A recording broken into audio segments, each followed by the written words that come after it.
Heads up.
Good morning.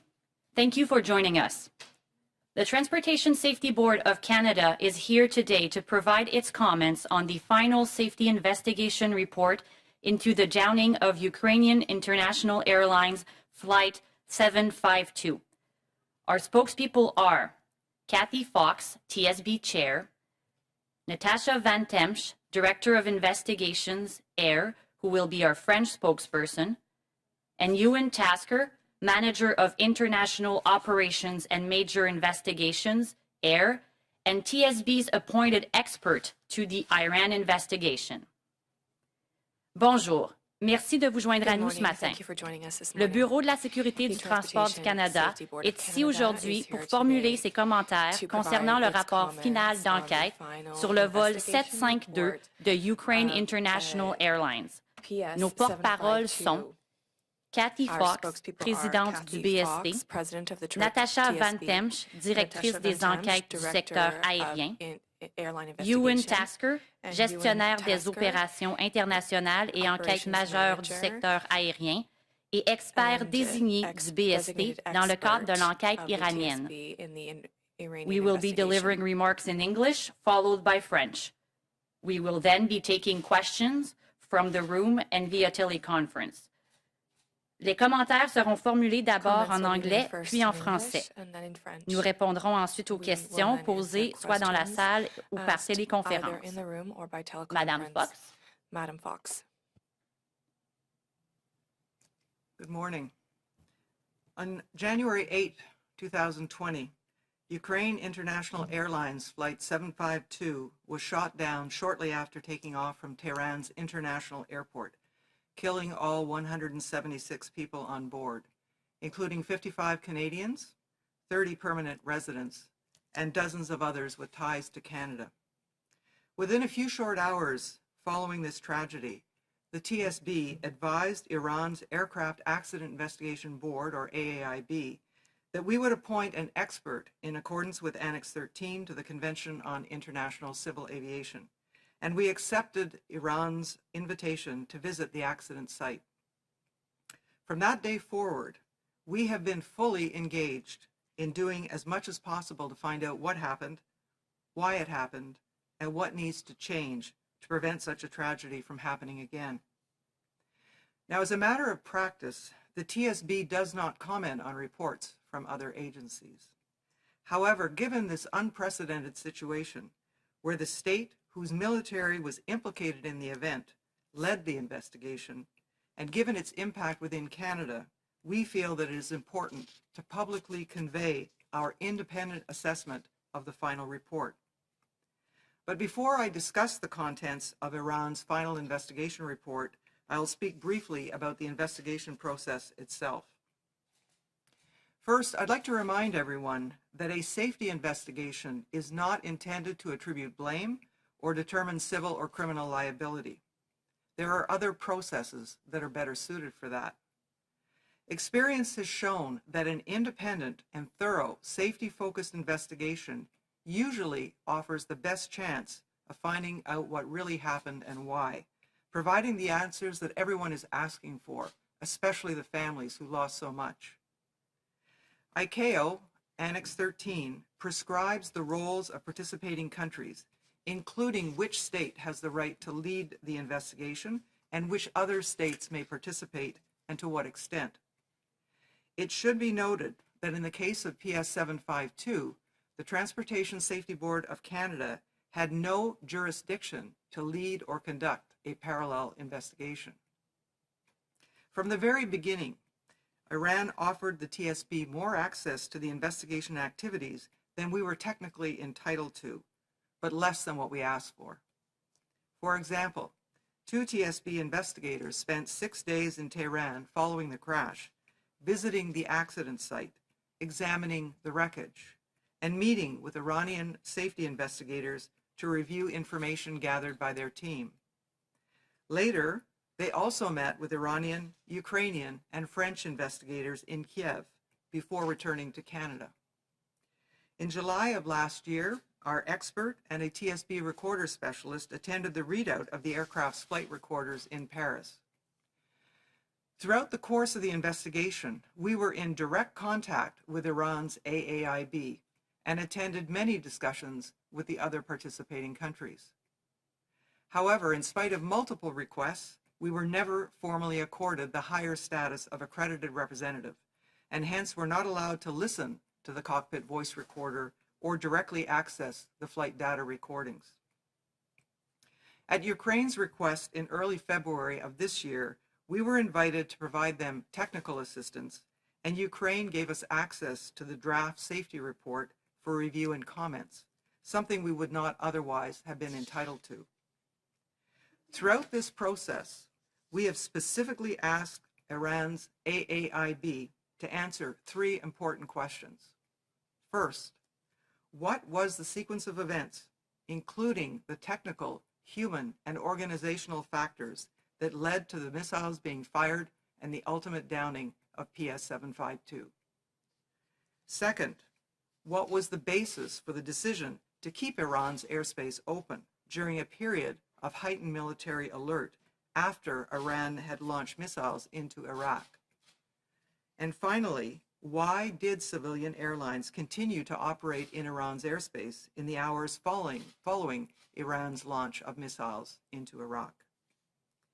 In addition, we submitted dozens more detailed questions related to these 3 main lines of inquiry that we believe the final investigation report needed to address in order for it to be seen as thorough and credible.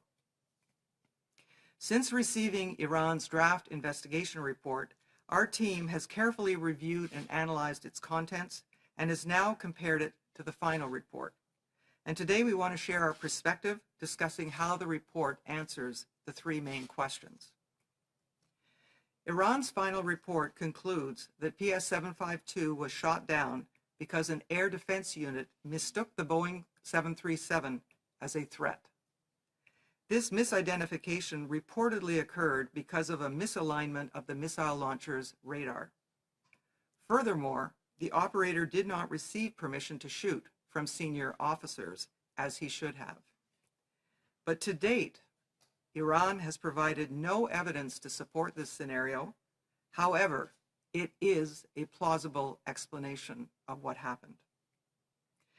The report does not provide detailed information regarding how the misalignment occurred, nor what steps were taken to ensure it was properly calibrated, nor anything about the missile operator's training, experience, or proficiency, nor about how or why the required communications with Central Military Command were either not followed or not successful.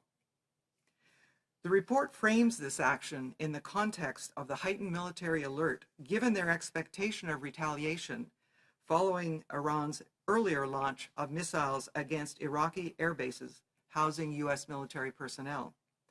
but it does not discuss what supervision or oversight was provided of field operations by Iran's military command and control. The AAIB says that military activities fall outside the scope of an Annex 13 investigation. We do not agree. Nor does the report discuss what steps the Islamic Revolutionary Guard Corps has taken since then to identify the underlying safety deficiencies that allowed such an error to occur, nor what safety action has been taken to prevent such a mistake from happening again. Without this, how can the international civil aviation community be reassured that such a tragic error won't happen again? Iran's final report generally explains the risk assessment process and mitigations that its civilian authorities took in coordination with the military, given the uncertainty of a retaliatory strike following their launch of missiles into Iraq.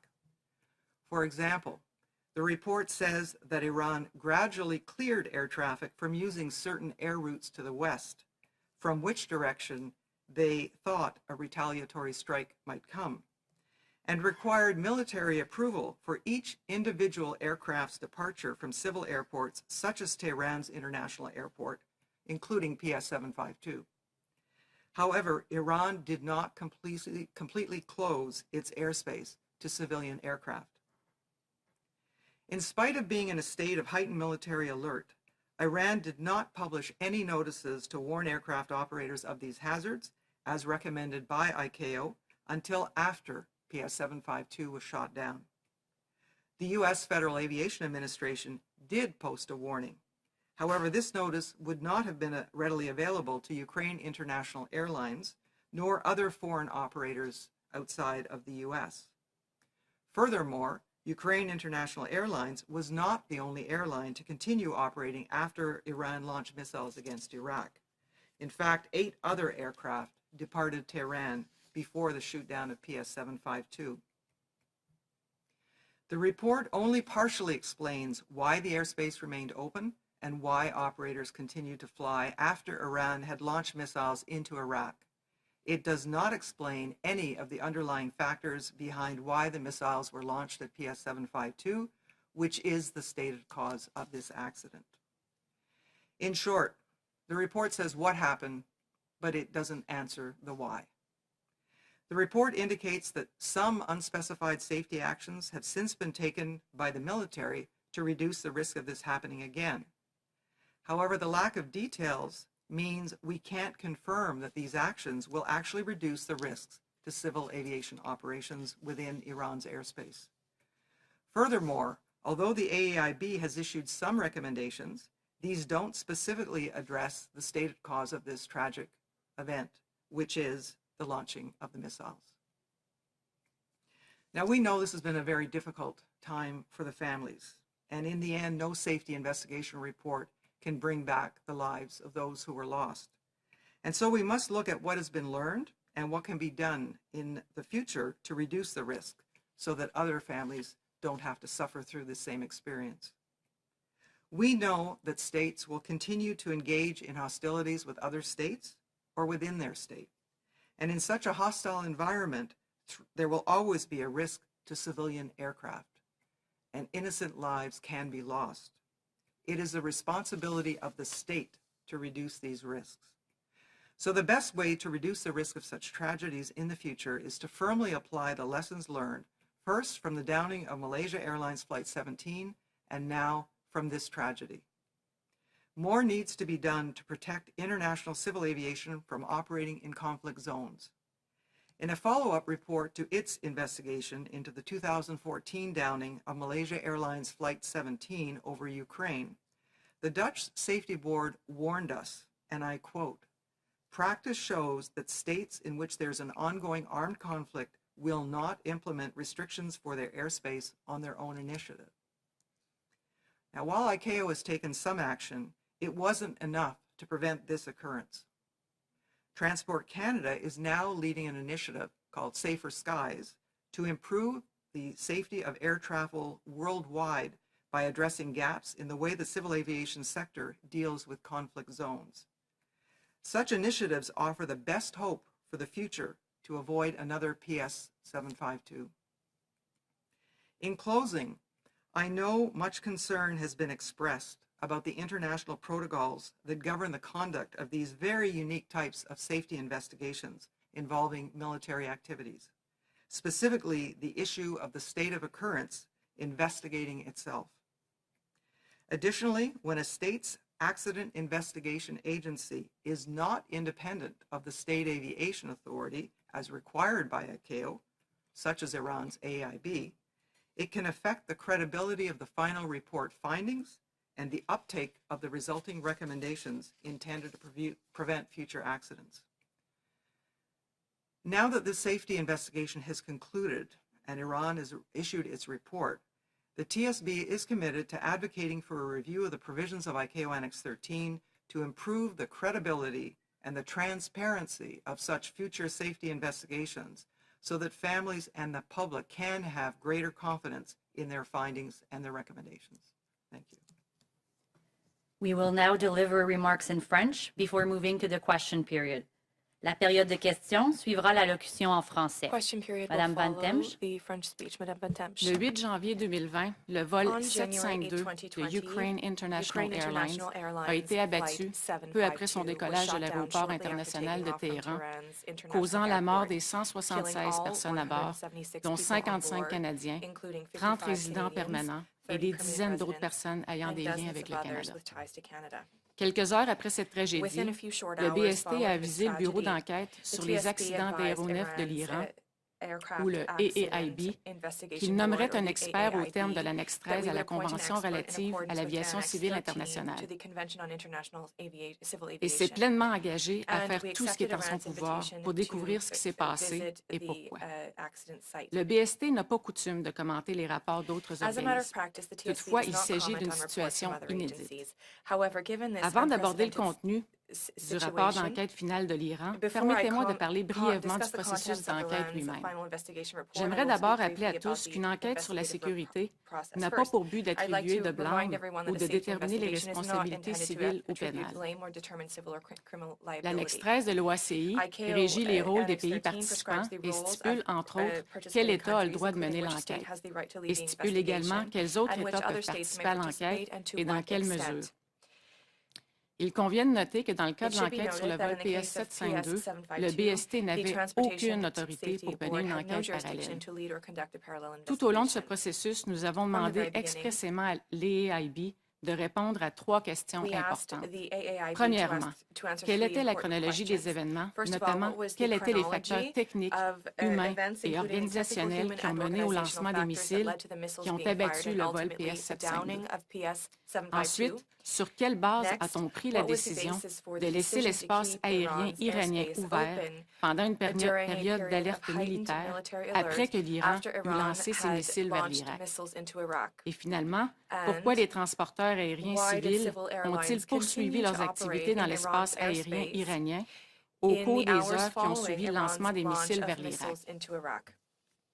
Également, nous avons présenté en rapport à ces 3 champs d'enquête principaux des dizaines de questions plus détaillées que le rapport d'enquête final devait aborder selon nous pour être perçu comme étant un rapport minutieux et crédible. Depuis que le BST a reçu l'ébauche du rapport d'enquête, notre équipe a soigneusement étudié et analysé son contenu et l'a maintenant comparé avec le contenu du rapport final.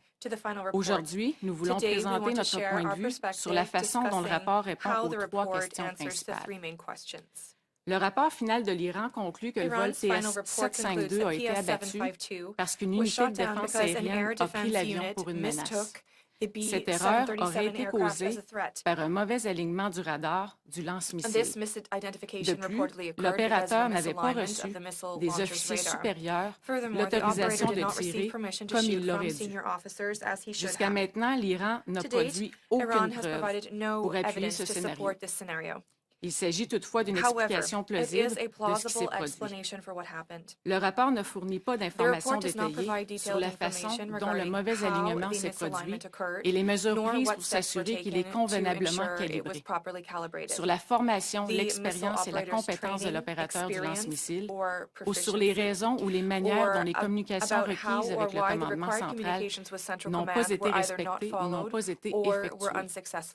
Le rapport présente cette action dans le contexte d'un état d'alerte militaire accru, mais n'aborde pas la question de la supervision des opérations sur le terrain. Le EAIB dit que les activités militaires n'entrent pas dans la portée d'une enquête en vertu de l'annexe 13, mais nous ne sommes pas d'accord. Le rapport n'aborde pas non plus les mesures prises par le corps des gardiens de la révolution islamique depuis l'événement pour cerner les lacunes de sécurité sous-jacentes qui ont engendré une telle erreur, ni les mesures de sécurité qui ont été prises pour empêcher qu'une telle erreur se reproduise. Sans cette information, comment le milieu de l'aviation civile internationale peut-il être assuré qu'une erreur aussi tragique ne puisse se reproduire? Le rapport final de l'Iran explique en termes généraux le processus d'évaluation du risque et les mesures d'atténuation des risques prises par ces autorités civiles en coordination avec les autorités militaires. Par exemple, le rapport mentionne que l'Iran a graduellement empêché le trafic aérien d'emprunter certaines routes aériennes vers l'ouest, croyant que c'est de cette direction qu'une frappe des représailles viendrait. Toutefois, l'Iran n'a pas complètement fermé son espace aérien aux aéronefs civils. Même si elle se trouvait dans un état d'alerte militaire accru, l'Iran n'a pas publié d'avis pour mettre en garde les exploitants aériens contre ces dangers, comme le recommande l'OACI, avant que le vol PS-752 soit abattu. La Federal Aviation Administration des États-Unis avait, elle, publié un avis. Toutefois, cet avis n'était pas facilement accessible pour Ukraine International Airlines ou par d'autres exploitants étrangers hors des États-Unis. Par ailleurs, Ukraine International Airlines n'était pas le seul transporteur aérien à poursuivre ses activités après que l'Iran eut lancé des missiles vers l'Irak. 8 autres vols ont quitté Téhéran après que le vol PS-752 soit abattu. Ce rapport n'explique qu'en partie pourquoi l'espace aérien est resté ouvert et pourquoi les exploitants ont poursuivi leurs activités après que l'Iran eut lancé des missiles vers l'Irak. Il n'explique aucun des facteurs sous-jacents à l'origine du lancement des missiles vers le vol PS-752, la cause déclarée de cette tragédie. En bref, le rapport indique ce qui s'est produit, mais n'explique pas pourquoi cet événement s'est produit. Nous savons que ça a été très difficile à vivre pour les familles. En fin de compte, aucun rapport d'enquête sur la sécurité ne pourra jamais rendre les vies perdues. Nous devons donc compter sur ce que nous avons appris et sur ce que nous pouvons faire pour réduire les risques, afin que d'autres familles n'aient à souffrir, afin qu'aucune autre famille n'ait à souffrir de la sorte dans l'avenir. Il y a plus à faire pour prévenir les activités de l'aviation civile internationale dans les zones de conflit. Transport Canada dirige actuellement une initiative sur la sécurité aérienne, l'initiative pour des ciels plus sûrs, visant à améliorer la sécurité du transport aérien dans le monde entier en comblant les lacunes dans la manière dont le secteur de l'aviation civile traite les zones de conflit. Les initiatives de ce type constituent notre meilleur espoir pour éviter un autre PS-752. En terminant, je sais que de nombreuses préoccupations ont été soulevées en ce qui concerne les protocoles internationaux qui régissent l'exécution de ces enquêtes très particulières touchant des activités militaires, en particulier le fait que l'État d'occurrence mène une enquête sur lui-même. En outre, lorsque l'organisme d'enquête sur les accidents d'un État n'est pas indépendant de l'Autorité nationale de l'aviation civile, conformément aux exigences de l'OACI, et comme c'est le cas pour le EAIB, ceci peut nuire à la crédibilité des constatations du rapport final et à l'adoption des recommandations qui s'en découlent. Maintenant que cette enquête sur la sécurité est terminée, le BST est résolu à faire la promotion d'un examen des dispositions de l'annexe 13 de l'OACI en vue d'améliorer la crédibilité et la transparence des futures enquêtes de sécurité de ce type, afin que les familles touchées et le public puissent avoir confiance en leurs constatations et en leurs recommandations. Merci. We will now start the question period. Please ask one question and one follow-up. Nous allons maintenant débuter la période de questions. Veuillez poser une question et une question suivie. Please identify yourself before asking your question. Veuillez vous identifier avant de poser votre question. Operator, could we have a first question on the phone, please? Thank you. Merci. If you have a question and you're using a speakerphone, please lift your handset before making your selection. Si vous utilisez un téléphone main libre, s'il vous plaît, soulevez le combiné avant d'effectuer votre sélection. If you have a question, please press star 1 on your device's keypad. Si vous désirez poser une question, puis s'il vous plaît, appuyez sur les touches étoile 1 de votre appareil. The first question is from Ashley Burke from CBC News. Please go ahead. Your line is open. Hi, Chair Fox. Thanks for taking my question. Ukraine's foreign minister said yesterday in a video, he called this report, quote, a cynical attempt to hide true causes of the downing, and said it was nothing but a collection of manipulations aimed at not establishing truth, but acquitting Iran. In your own words, how would you describe this report? We believe that the final report issued by Iran yesterday is incomplete. It raises more questions than it answers. It does provide some basic information about the factors that led to the military shootdown of PS-752, but it falls short of answering many of the detailed questions of the underlying factors that cause that. It briefly describes the risk assessment process, but it doesn't really go into the details about why, for example, they allowed aircraft to continue operating even though there was a threat of a retaliatory strike. And it doesn't really go into the details about why the aircraft was, or why it didn't issue NOTAMs until after PS-752 was shot down. So overall, we believe it does provide some information, but definitely it leaves more questions unanswered. And I understand the TSB had a technical advisor work with Ukraine and saw this draft report.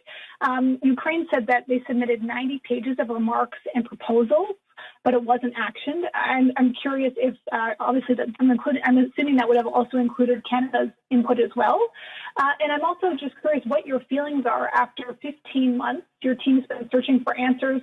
What it feels like to get this report that you say is incomplete.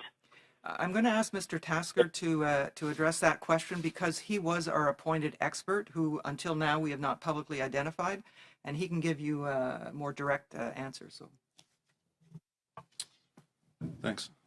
So, in the process of the draft review advising the Ukraine accredited representative, we submitted our comments to them, which were then included with Ukraine's comments within that 90-page amount. We submitted approximately 120 questions. Or concerns of our own. Some of those were addressed in the report and some were not. As per Annex 13, for the submissions that are not addressed, the AIB that is running the report or doing the report has to either make the changes or pen the comments in the end. So you'll see in the appendices of this final report, there are many comments listed as from the Ukraine that have been penned with an explanation. Ours are included in that list as well. From approximately 57 onwards, there's approximately 48, I believe, of our comments that are left unanswered. And even reviewing further, looking back at the, say, 60 or so that are not penned, some of those as well we're concerned with don't seem to have amendments or changes reflected to them. So we did have many questions, and unfortunately many of them left unanswered. Operator, next question, please. Thank you. Merci. Prochaine question, Marie-Hélène Rattel à Radio-Canada. Marie-Hélène Rattel, Radio-Canada. Oui, bonjour. Je demanderais de résumer ça un peu en français. Dans un premier temps, comment est-ce que vous avez reçu ce rapport? Qu'est-ce qui était le plus frustrant et décevant pour vous là-dedans? Donc, Answer. OK. Pour ce qui est de ce que M. Tasker a mentionné au niveau des commentaires qu'on a donnés, on était on a été nommé comme, à la demande de l'Ukraine, comme conseiller pour l'Ukraine, conseiller technique. Fait que ça nous a permis, en fait, de reviser l'ébauche du rapport et de soumettre tous nos commentaires et questions qu'on avait au sujet de son contenu. Ça a été fait, puis ça a été envoyé à l'Ukraine, qui ont fait une soumission au EIB iranien. De toutes les questions qu'on a et commentaires qu'on a soumis, il y en a certaines qui ont été adressées, mais pas l'ensemble de ce qu'on a demandé. Puis le processus, en fait, c'est quand ça, c'est pas fait, l'équipe d'enquête, l'autorité d'enquête doit attacher en annexe les commentaires qui n'ont pas été adressés. Puis vous allez voir dans le rapport final, en fait, c'est l'annexe B. Vous allez voir tous les commentaires qui n'ont pas été adressés dans le rapport sont listés à cet endroit-là. Pour ce qui est du commentaire général sur le rapport, comme Mme Fox a mentionné, le rapport pour nous est incomplet. Ce rapport-là, il soulève beaucoup plus de questions qu'il apporte de réponses. Malheureusement, fait que c'est ça, c'est incomplet, puis malheureusement, le rapport se focus beaucoup sur qu'est-ce qui s'est passé, mais explique pas bien pourquoi ça s'est passé. Puis en fait, c'est le pourquoi qui est vraiment clé dans la prévention, dans les mesures qui doivent être prises pour prévenir un incident comme ça dans le futur. Quels sont vos recours pour la suite des choses? Parce que je comprends que vous êtes très limité dans ce que vous pouvez faire, mais pour les familles des victimes, pour le gouvernement aussi, c'est pas suffisant. Donc, est-ce qu'il y a d'autres recours pour avoir un petit peu plus de réponses aux questions? Oui, je vais répondre. C'est sûr que maintenant que l'enquête de sécurité est terminée, nous, en tant que BST, on ne peut pas faire d'autre chose autre que, comme on a mentionné, on va poursuivre les changements au niveau des protocoles internationaux, au niveau de l'OACI. Par contre, on sait que le gouvernement du Canada a dit même hier, à travers d'un énoncé de la part des ministres des Affaires étrangères et des ministres des Transports, qu'ils vont quand même poursuivre maintenant les recours qu'ils ont. Je ne peux pas prononcer, c'est vraiment à eux de se prononcer, mais je pense bien qu'ils sont engagés fortement à essayer de trouver des réponses par d'autres moyens dans les jours, les semaines et les mois qui viennent.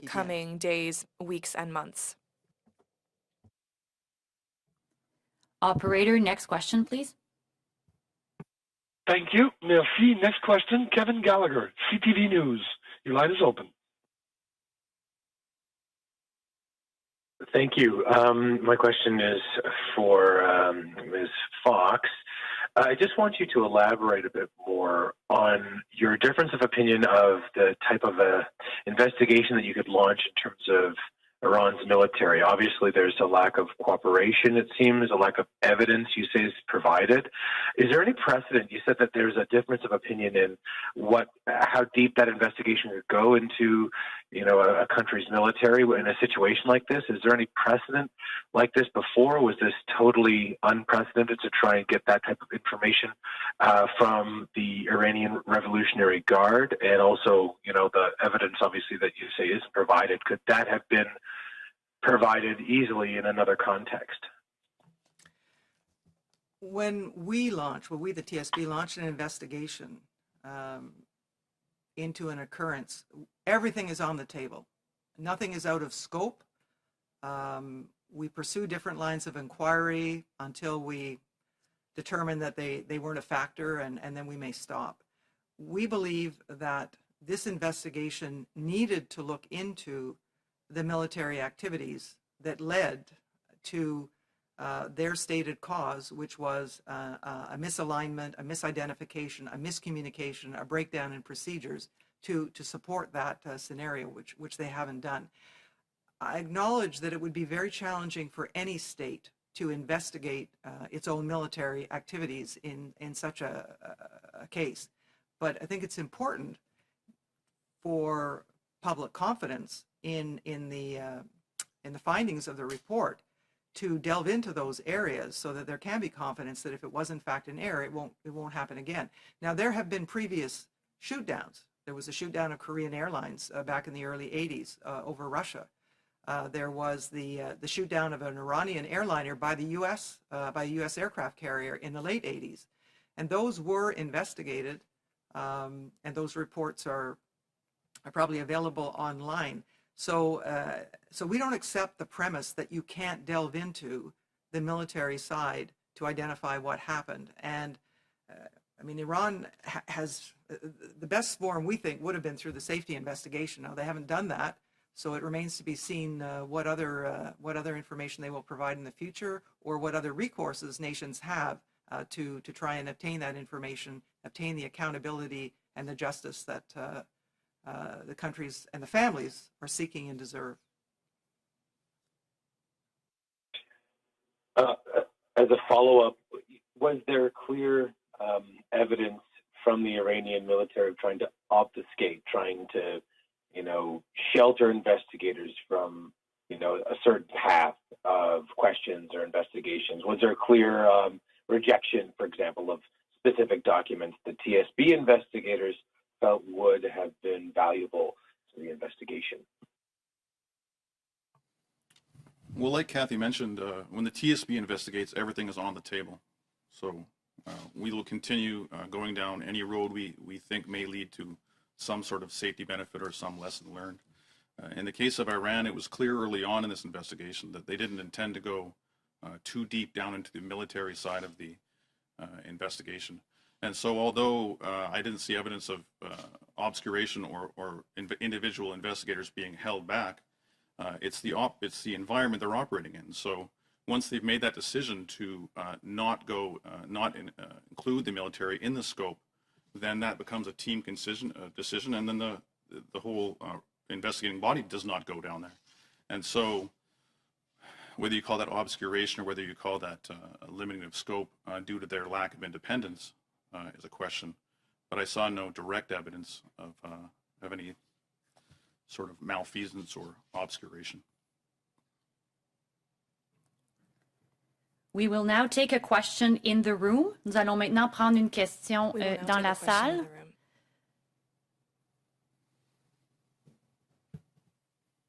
Hi, good morning. Thank you for taking our question. My name is Man Hamidi. I'm with the Canadian Press. Can you explain why military activities would be captured by ICAO rules and what these activities might tell us about what happened on January 8th? Right, so it may seem to some that military activities would be outside of an Annex 13 investigation, but I can show you where they aren't. So in a case like this, Iran's own report says that the threat, the reason the airspace was kept open was that the threat was unknown, or a previously understood or unknown threat of the possible mistake or incorrect launching of a surface missile. Now, in the future, for civil aviation bodies such as the regulator or the operator to do their risk assessments and make decisions based on these threats, they have to understand the threat. Because if they don't understand the threat, they can't make an accurate risk assessment to address it. So airspaces will remain open and operators will continue to fly if they don't understand that threat. So although it seems on the periphery, understanding the underlying factors behind it need to be understood to truly understand the threat. Thank you. As a follow-up, you say the lack of detail in the report means that TSB can't confirm these actions will reduce risks to airlines in Iran's airspace. What should Canadians and airlines operating in Iran take from this? Is it like don't fly to Iran or something else? What we're saying is not that there weren't actions taken, but the report says with respect to the military activities, the military has taken action to address the risk, but we don't know what actions they've taken. And therefore, how can the public, how can the international civil aviation community have confidence that whatever led to this particular shoot down won't happen again? And that's why we believe it would have been beneficial, not just to answer to the families what happened, but also to reassure the public and the international aviation community that action has been taken and the risks have been reduced. They have made some recommendations with respect, for example, to earlier publication of notices to airmen, with respect to oversight of risk assessments, but without knowing what happened on the military side and what actions they've taken, I think there's a lot of questions that still need to be answered. Like people need to know, should they fly to Iran or not? Is it safe? Do you think like they should be hesitant to fly there because there is no enough safety procedures? We're not in a position to say because we don't know what actions have been taken. So I think the important thing is that Transport Canada now is working with the international community through its Safer Skies initiative to learn from this accident, from this tragedy, and from others, what additional steps the international community has to take to ensure that civil aircraft, aren't exposed to risk if they're operating in hostile areas, and that there's a broader sharing of intelligence information regarding emerging risks so that airlines are in a better position to make their own risk assessment, regardless of what a particular state decides to do. We will now go back to the phone. Nous allons maintenant retourner au téléphone. Operator, next question. Thank you. Merci. Next question, Alison Lampert from Reuters. Your line is open. Thank you. We understand Canada is doing some type of forensic report or investigation. Do you know what this is about? Is TSB part of it? And how much information could Canada get, given, as you mentioned, the country is not accredited like U.S. Ukraine under Annex 13? I'm sorry that, Alison, you were breaking up there. So I only understood part of your question. I don't know if you can repeat it again, please. Sure. So we understand Canada is doing some type of forensic report or investigation. What does that involve? Have you heard of this? Is the TSB a part of it? And how much information could Canada get, given, as you mentioned, that Canada is not accredited like the U.S. or Ukraine under Annex 13? Okay, thank you. Yes, we're aware that there is a forensic team that is conducting its own investigation. We're not part of that team. In fact, we did not share any information during the ongoing investigation with them or with anybody else because we were restricted from doing so under ICAO Annex 13. I believe that they intend to complete their investigation and release a report in the near future, but really you would have to ask the other government departments that are involved as to that particular investigation.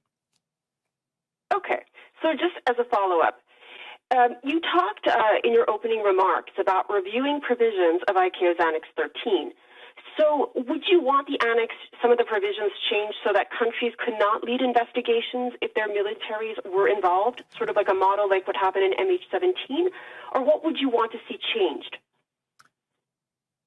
The Annex 13 protocols have worked very, very well over many, many years in terms of multinational cooperation in foreign aviation investigations in your more typical type of aircraft accident, one caused by human error, mechanical error, weather, etc. But I think this most recent event and investigation demonstrates that it has limitations. Now, it's very clear under ICAO, under the ICAO Convention, that states have sovereignty over their airspace and over the conduct of investigations. So what we would like to see are changes to Annex 13 that would facilitate more transparency and independence in the case, these unique cases where a state's military has been involved in bringing down a civilian airliner. And that might take many forms. It could be, for example, delegation, which is what Ukraine did in 2014 when an aircraft was shot down while transiting their airspace, and they delegated to the Dutch Safety Board, who produced a very thorough investigation report. It could be having independent observers, third-party observers as part of it. It could take many forms, but our belief is that the experts at ICAO should talk about this and look at, what have we learned from this and other investigations, and what can be done to improve Annex 13, specifically so that it fulfills its purpose, which is to get to the underlying factors so that actions can be taken, concrete actions, to prevent future accidents. Now, I will add that Ewan Tasker is the Canadian representative to the Accident Investigation Group at ICAO, and so we will be pursuing, hopefully those types of discussions with our international colleagues in the coming weeks and months. Operator, next question, please. Thank you. Merci. Prochaine question. Éric Pierre Champagne, La Presse. Éric Pierre Champagne, La Presse. Question. Oui, bonjour. En fait, Yes, ce que je comprends, je ne veux pas vous mettre des mots dans la bouche, bon, ce que vous dites, l'analyse que vous faites du rapport de l'Iran, c'est que dans une situation similaire, si ça ne se passe pas déjà à nouveau, il n'y a rien qui garantit qu'on ne se retrouverait pas avec le même résultat. Puisqu'on, comme vous dites, là, on sait ce qui s'est passé, le rapport nous dit ce qui s'est passé, mais on ne semble pas avoir pointé là, les éléments qui permettent d'expliquer pourquoi ça s'est passé, puis ensuite d'apporter les correctifs. Est-ce que c'est pas un peu ça? Il n'y a pas un risque que dans des circonstances similaires, un incident similaire se reproduise à nouveau? C'est difficile à dire parce qu'en fait, ce que le rapport omet de faire, c'est de donner les détails. Ils disent, par exemple, au niveau militaire, ils vont dire que des actions ont été prises, mais ils nous indiquent pas exactement quelles sont ces actions-là. Fait que c'est dur de pouvoir commenter sur un événement futur, est-ce que ça pourrait se reproduire, étant donné qu'on n'a pas ces détails-là. C'est ça qui est malheureux dans cette enquête-là, c'est que ces détails-là sont importants, pas seulement pour l'Iran, mais aussi pour la communauté internationale. Si on veut apprendre de ces erreurs-là, ça nous prend les détails. Et à défaut d'avoir les détails, on n'est pas en mesure justement de faire une prévention aussi bonne. Conduct good prevention measures. Parfait, je vous remercie. Thank you. Operator, next question. Thank you. Merci. Next question, Jason Magder, Montreal Gazette. The line is open. Yes, hi. Thank you for taking my question. The families issued a statement yesterday basically casting many of the same questions you were casting today, but it seems that they're also saying that it seems to have been a intentional military action. Is there anything that the investigator saw, anything that the independent investigator saw on the Canadian side to support this? Is there any evidence that you have seen that was troubling that was not included in the final report? So that's a difficult question. The final report, as you know, as we've mentioned, in the area of the explanation behind why the missile was launched is very thin. We're provided with a few explanations to do with the miscalibration and some miscommunication, lack of procedure, misidentification. But the underlying factors behind each of those, the why behind each of those, is left unexplained or unknown. So we don't have a lot of information. Being part of the investigation process, I also wasn't given any of that information at any point. So I haven't seen anything that's missing, but I realize there are many things beneath the surface that aren't in the report and unfortunately weren't shared with me.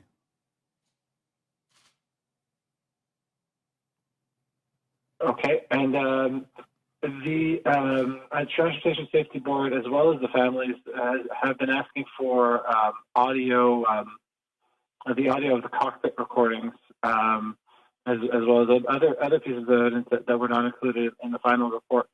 Is there any way to pressure Iran? Are there any avenues that can be taken to get this information after the release, either through the ICAO or through any other international bodies to shed more light on this?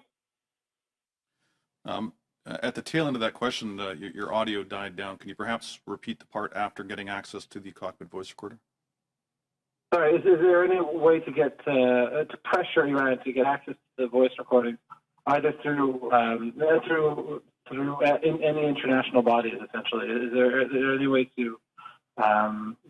Are there any? What's the next step that can be done once now it's concluded that the report still has many questions that remain? Right. So there are many different rules and restrictions with cockpit voice recorders. Some of those laid out by ICAO Annex 13, and then some different in each country. For example, Canada is very protective of cockpit voice recordings. We will not release them. That may be different in other countries. In the case for us, in this investigation, because we were not accredited representatives, we were not allowed to hear the cockpit voice recording. The other accredited representatives were, unfortunately. Not unfortunately, that's fortunate for them, I should say. It's unfortunate that we did not get to. In terms of next of kin associations or others getting access to that cockpit voice recording in the future, it's a bit out of our scope, or not our scope, but the TSB's or role, I should say, in the sense that we're playing within that safety investigation rules, our own rules, the protection of that CVR and Annex 13. So there's no direct way really for us to push to get to it. Whether there is or not from a judicial perspective or some sort of other perspective, I think is a question better for those organizations. Was that the tail end of the question? I seem to remember something else at the end. Can you remind me? No, that was basically it was what the next steps could be to try to pressure for these recordings to be released, essentially.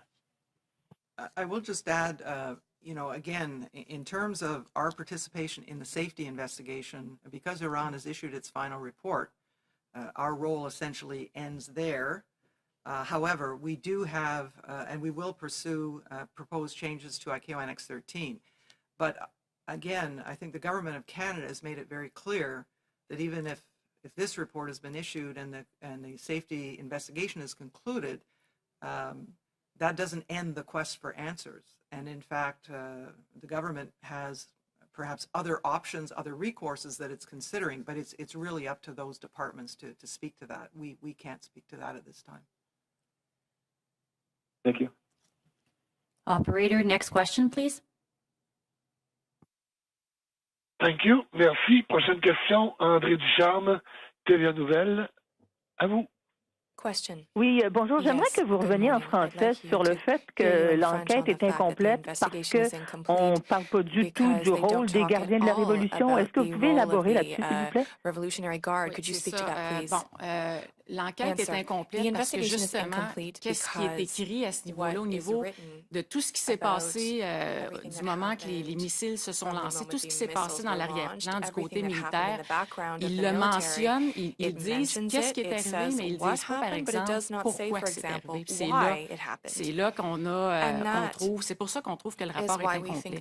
Comme par exemple, je vais vous donner certains exemples. On a l'impression souvent que le côté militaire, bon, on ne peut pas parler de ça, c'est secret, mais il y a certaines choses qu'on devrait, même sous l'hospice d'une annexe, d'une enquête de l'annexe 13, on devrait être en mesure d'avoir ces réponses-là. Comme par exemple, si on regarde juste au niveau de l'opérateur, c'était quoi la formation de cet opérateur-là, son expérience, ses compétences. Ensuite de ça, pourquoi les communications n'ont pas fonctionné avec les supérieurs de cet opérateur-là, pas été en mesure de communiquer avec personne. Tout ce genre de détails-là devraient faire partie du rapport parce que c'est ça qui va nous permettre de comprendre vraiment ce qui s'est passé, puis prendre les mesures nécessaires à l'avenir pour que ça puisse ne pas se répéter. Merci. En sous-question, alors j'aimerais savoir, vous semblez compter sur justement l'OACI pour s'assurer qu'il y ait de meilleurs mécanismes en place pour éviter de garder les espaces aériens ouverts lorsqu'en zone de conflit. Pouvez-vous m'en dire un peu plus à ce sujet? Ce qu'on demande à l'OACI, c'est dans le cas d'accident, ou pas d'accident, mais de cas comme celui du PS 752, où ce qu'un avion est abattu par un pays, là, juste pour mettre en contexte, on a présentement un pays qui abat un avion, mais qui est permis ensuite d'enquêter sur cet événement-là. Ça peut donner l'impression d'un conflit d'intérêts. En fait, ça peut être un conflit d'intérêts réel perçu. Mais un ou l'autre cause des problèmes au niveau de la crédibilité de l'enquête. C'est ça qu'on veut essayer d'améliorer avec l'OACI. On veut porter ça à l'attention de l'OACI parce que la crédibilité d'une enquête, c'est vraiment important que les gens ensuite prennent les messages qui sortent de cette enquête-là et les appliquent pour, encore une fois, prévenir un accident semblable dans le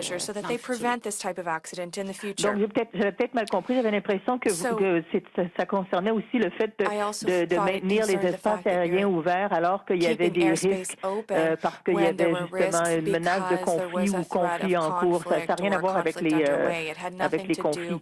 Ce que je pense que vous faites référence, c'est peut-être l'initiative de sécurité de Transport Canada, l'initiative qu'on appelle pour des ciels plus sûrs. Ça, c'est une collaboration en fait entre plusieurs pays pour l'échange d'informations justement pour s'assurer que l'information qui est disponible à travers le monde sur les zones de conflit sont partagées rapidement à travers la communauté de l'aviation. Pour que les gens soient informés et puissent prendre les bonnes décisions, faire leur évaluation de risque, est-ce qu'on va voler là ou est-ce qu'on ne va pas voler là, selon l'information qui est disponible. Présentement, cette information-là n'est pas toujours bien passée. C'est ce que l'initiative de Transport Canada va essayer d'adresser. Une très bonne initiative. Operator, next question on the phone, please. Thank you. Merci. Once again, please press star 1 on the device's keypad if you have a question. N'hésitez pas à faire étoile 1 pour toute question sur votre appareil.